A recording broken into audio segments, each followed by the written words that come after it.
जिस्म का मुआवजा। क्या हुआ था मगनाबाई के साथ? जुलूस शहर की बड़ी सड़क से होता हुआ आगे बढ़ता जा रहा था। औरतों के हाथों में बैनर थे, जिनमें से एक पर मोटे मोटे अक्षरों में लिखा हुआ था, हम जिस्म फरोश नहीं हैं, हमें भी जीने का हक है। औरत का जिस्म खिलौना नहीं है। लोग उन्हें पढ़ते, कुछ पढ़कर चुपचाप निकल जाते, कुछ मनचले भद्दे इशारे करते, तो कुछ मनचले जुलूस के बीच घुसकर औरतों की छातियों पर चिकोटी काट लेते। औरतें चुपचाप सहती, बेखबर सी नारे लगाती आगे बढ़ती जा रही थीं। वे सब मुख्यमंत्री के पास इंसाफ मांगने जा रही थीं। इंसाफ की एवज में अपनी इज्जत की कीमत लगाने, अपने उभरे बदन को और उभारने, गरम गोश्त के शौकीनों को ललचाने। शायद इसी बहाने उन्हें अपने दर्द का कोई मरहम मिल सके। उनके माँ बाप सरकार को बताएंगे कि उनकी बेटी, बहन, बहू के साथ कब, क्या और कैसे हुआ। करने वाला कौन था? उनकी देह को उभारने वाला, नोचने वाला कौन था? औरतों के जिस्म का सौदा हमेशा से होता रहा है और होता रहेगा। ये वे अच्छी तरह जानती हैं, लेकिन वे सौदे में नुकसान की हिमायती नहीं हैं। घर वाले बताते बताते ये भूल जाएंगे कि शब्दों के बहाने वे खुद अपनी ही बेटियों औरतों को चौराहों पर, सभाओं में या सड़कों पर नंगा कर रहे हैं। उनकी इज्जत के चिथड़े कर रहे हैं, लेकिन जुलूस वालों की यह सोच कहाँ होती है। उन्हें तो मुआवजा चाहिए, औरत की देह का सरकारी मुआवजा।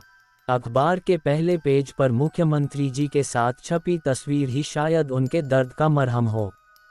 चाहे कुछ भी हो, लेकिन लोग उन्हें देखेंगे, पढ़ेंगे और यकीनन हमदर्दी जताने के बहाने उनके घर आकर उनके जख्म टटोलते टटोलते खुद को ही चीरा लगा जाएंगे। भीड़ में इतनी सोच और समझ कहाँ होती है। पर मगनाबाई इतनी छोटी सी उम्र में भी सब समझने लगी थी। लड़की जब एक ही रात में औरत बना दी जाती है, तब न समझ में आने वाली बातें भी समझ में आने लगती हैं। मर्दों के प्रति उसका नजरिया बदल जाता है। 15 साल की मगनाबाई 8 दिन की बच्ची को कंधे से चिपकाए जुलूस में चल रही थी। उसके साथ उस जैसी और भी लड़कियां थीं। किसी की सलवार में खून लगा था, कपड़े फटे और गंदे थे। किसी के गले और मुंह पर खरोंचों के निशान साफ नजर आ रहे थे। अंदर जाने कितने होंगे। किसी का पेट बड़ा था।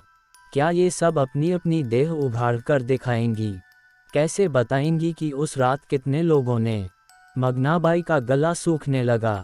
कमजोरी के चलते उसे चक्कर आने लगे। लगा कि कंधे से चिपकी बच्ची छूटकर नीचे गिर जाएगी और जुलूस उसको कुचलता हुआ निकल जाएगा।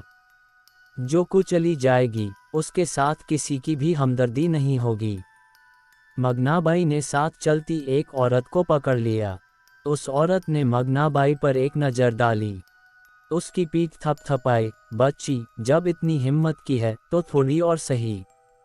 अब तो मंजिल के करीब आ ही गए हैं। भरोसा रख, कहीं न कहीं तो इंसाफ मिलेगा। कहने वाली औरत को मगनाबाई ने देखा। मन हुआ कि हंसे और पूछे, भला औरत की भी कोई मंजिल होती है? किस पर भरोसा रखे? भेदियों से इंसाफ की उम्मीद तुम्हें होगी, मुझे नहीं। नफरत से उसने जमीन पर थूक दिया। कंधे से चिपकी बच्ची रोए जा रही थी। मगनाबाई का मन हुआ कि जलालत के इस मांस के लोथड़े को पैरों से कुचल जाने के लिए जमीन पर गिरा दे। उसे लगा कि बच्ची बहुत भारी होती जा रही है।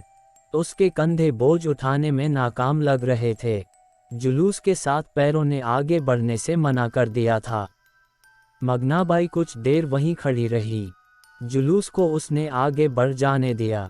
सड़क खाली हुई तो उसकी नज़र सड़क के किनारे लगे हैंडपंप पर पड़ी। उसने दौड़कर किसी तरह बच्ची को गोद में उठाए ही पानी पिया। फिर वह एक बंद दुकान के चबूतरे पर रोती बच्ची को लिटाकर दीवार की टेक लगाकर बैठ गई।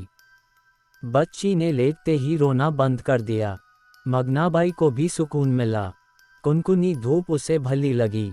वह भी बच्ची के करीब लेट गई। उसकी आंखें मूंदने लगीं। मगनाबाई इस जुलूस के साथ आना नहीं चाहती थी। गप्पू भाई और भोला चाचा ही उसे बिस्तर से घसीटकर जुलूस के साथ ले आए। उसकी आंखों के सामने बस्ता लेकर स्कूल जाती चंपा, गंगा और जूही नाच उठी, लेकिन अब उसका बस्ता छूट गया और बस्ते की जगह इस बच्ची ने ले ली। गप्पू भाई और भोला चाचा कहते थे कि मगनाबाई पहले की तरह स्कूल जा सकेगी। इस बच्ची को किसी अनाथालय में डाल देंगे, वह फिर पहले की तरह हो जाएगी। बस मुख्यमंत्री से मुआवजा मिल जाए।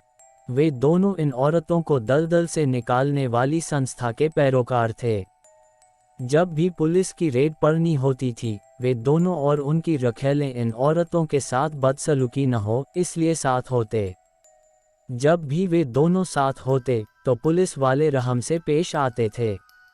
आमतौर पर प्रेस रिपोर्टर भी पहुंचे होते थे।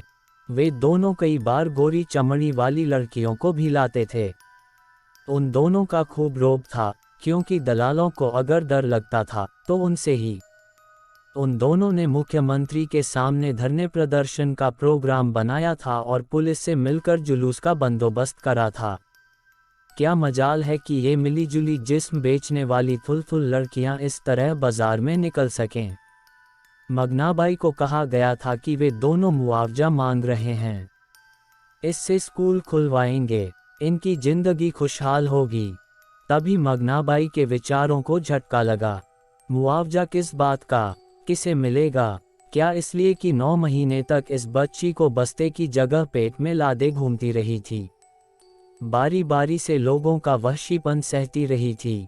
या फिर मुआवजे के रूप में गप्पू और भोला की पीठ ठोंकी जाएगी कि उन्होंने बेटी और बहन को अपनी मर्दानगी से परिचित कराया? सरकार उसकी भी पीठ ठोंकेगी कि वह स्कूल जाने की उम्र में मां बनना सीख गई। बच्ची दूध पीकर सो गई थी।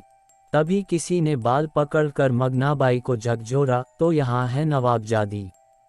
मगनाबाई ने मुड़कर देखा। भोला चाचा जलती आंखों से उसे देख रहा था। मैं नहीं जाऊंगी, अब मुझसे नहीं चला जाता, मगनाबाई ने कहा। चला तो तुझसे अभी जाएगा। चलती है या उतारूं सबके सामने? लोग सुनकर हंस पड़े। वे चटपटी बात सुनकर मजेदार नज़ारा देखने के इच्छुक थे। उसे लगा कि यहाँ मर्द नहीं, महज जिस्म फरोश हैं। डरी सहमी मगनाबाई बच्ची को उठाकर धीरे धीरे उनके पीछे चल दी। भोला चाचा ने मगनाबाई को पीछे से जोरदार लात मारी। उसके मुंह से निकला, हम जिस्म फरोश नहीं हैं, हमारी मांगे पूरी करो, पूरी करो। दोस्तों, कहानी अच्छी लगी हो तो हमारी चैनल को सब्सक्राइब करें।